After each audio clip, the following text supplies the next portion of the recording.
Këto ditë ka parë dritën e botimit libri autobiografik i Dr. Zuber Puplës, Një jetë në shërbim të jetës, prej vitesh banor i qytetit të Durrësit.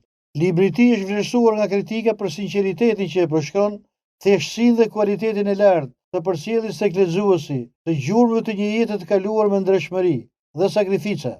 Libri është dëshmi e jetës së një specialisti të kualifikuar që ka ecur me dinjitet në prova të vështira, duke ditur të besnik ndaj vetes, profesionit dhe njerëzve që u shërbeu me përkushtim në sëmundjet e rënda që përballuan së bashku mjek dhe pacient.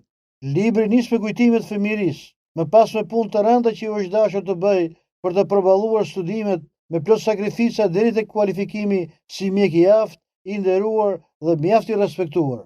Një vend të veçantë në libër zë rrugtimi profesional i Dr. Zuberit, që e çoi atë nga shkolla shqiptare e mjekësisë me pedagog elit drejt kualifikimeve në qendra spitalore me emër në Europë, Izrael dhe Shtetet e Bashkuara të Amerikës, dhe dijet e thella profesionale e shkencore i vuri në shërbim të bashkëdhetarëve.